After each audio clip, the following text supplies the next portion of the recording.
咁其實我哋屋企咧有一部新車係買咗翻嚟，一路冇同大家去鋪好多嘢嘅，就講嚟聽買咗呢部車。咁啊，其實平時就係一路喺度用嘅啫，就冇拍片嘅。咁今日咧一定要露面，因為今日要做啲背刺嘅嘢，就係呢一部小鵬嘅 G6啦。咁其實當時呢部車咧細佬買嘅，咁佢就話呢部車個空間都幾得體啊，跟住嗰啲支架咁啊做到標準線，咁然後個空間好用啊，電啊嗰啲嘢都做得唔錯嘅時候，咁啊買佢啊最緊要係咧價錢划算啦。咁今日咧係點樣要做背刺咧？你睇到我借咗部新款嘅 G6翻嚟啊！咁呢壇嘢好等使啊！呢部車最痛嘅係咩地方咧？全部喺啲睇唔到嘅地方，就喺個底盤上面使咗錢，喺個籠入邊使咗錢，就將啲原先大家覺得要改善嘅嘢咧，去轉咗佢。其實舊款嘅 G6 車子只要唔揸咧，你都唔會覺得自己同新款有咩區別嘅，因為齋睇個樣咧，其實睇唔出唔同嘅地方喺邊嘅。車頭差唔多係咪先？連中網啊、嗰啲蜂窩啊都係一模一樣嘅。咁唯獨唔同喺邊個地方咧？就係呢條燈帶啊，佢就係去盡啲嘅新款。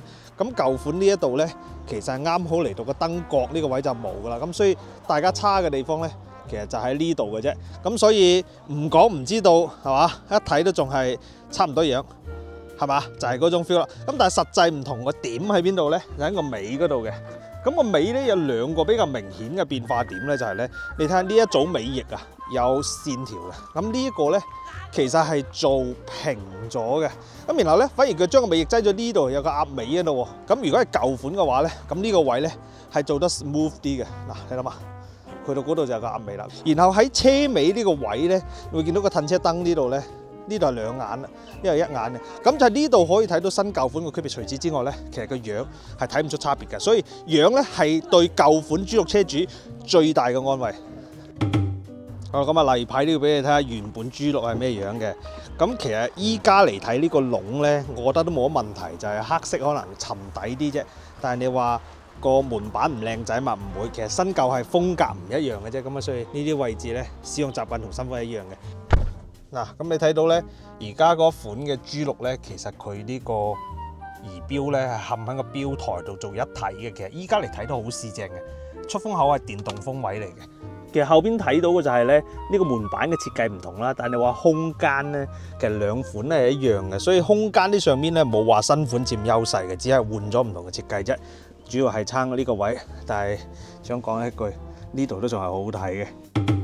首先咧，個門板啊〜係唔同咗嘅，咁啊氛圍燈高配嘢啦，咁其實呢啲位咧都仲係差唔多，使用習慣係冇乜變嘅，依然係無框啦，呢啲唔變嘅。咁好啦，望呢邊撲街啦，你睇下呢個 mon 明顯大咗好多，然後咧原先我哋覺得啲電動出風口唔好用啊嘛，咁佢而家全部改晒手動嘅，所以呢個位咧我覺得係方便好多嘅。然後張凳嘅調節掣都唔同咗，整翻啲花臣，但係嗰張凳咧佢個樣啊同原先舊款係一 set 㗎，所以個樣設計係冇唔同嘅，咁啊坐入嚟開始有啲唔爽啦。咁呢個位咧，其實我覺得係新舊款設計風格唔一樣嘅啫，冇話特別邊一個好睇啲啊。但係因為呢一部係高配，有氛圍燈襯底，然後再嚟到呢度有氛圍燈之後咧，你就覺得呢部更加好睇，係咪先？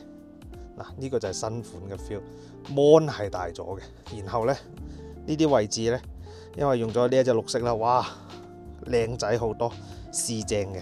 咁然後咧呢一度咧都係同原先咁嘅樣啦，所以呢啲我反而覺得呢啲區別唔大。跟住後邊咧，其實大家都空間都係差唔多嘅。其實齋睇呢啲靜態嘅話，你只會覺得新車轉咗個新 mon， 有啲新嘅 design， 咁嘅前提下，心理安慰都還 OK。嗱，而家兩部車擠喺度啊，我覺得我真係唔可以將新款嘅 G6 俾我細佬揸下。你一陣揸完翻嚟講我聽咩 feel 啊？唔知佢揸完翻嚟會唔會後悔佢今日揸咗出去咧 ？Later， 你覺唔覺得你原先嗰套太似遊戲機，呢套太似揸車？似。都話咗舊款車主唔應該開新款係咪啊？真係唔應該開，嗱真係唔應該咁快買台24款，應該買25款。所以我結論冇錯，叫你唔好揸㗎啦，就咁睇又唔覺得有咩區別嘅啫嘛。揸咗之後就撲街啦。喂，你覺唔覺得個底盤咧？其實兩個底盤差唔多硬度嘅啫，嗰啲彈簧 K 數都差唔多，但係一砌落去之後，發覺新款舒服好多。新款舒服好多。我俾多你問一個問題，如果舊款嘅車底盤值20萬，你覺得而家部車嘅底盤值幾錢？肯定講啊！嚇，痛唔痛啊？講。所以呢部新款嘅G6使啲錢喺咩地方咧？底盤你會發覺好揸、舒服咗，有價值感咗。咁然後佢個軚感都比原先好好多，因為佢成套底盤嘅架構係重組咗一次嘅。咁仲有就係咧，佢個800瓦個架構咧係明顯好使咗好多。如果你唔喺屋企充電，係中意出去補電嘅話咧，呢個800瓦嘅架構升級咧係對你嚟講有好大好處嘅。所以呢部車揸過先知使咗錢喺咩地方，唔好齋喺商場睇配置，一定要上手先知自己啱唔啱佢。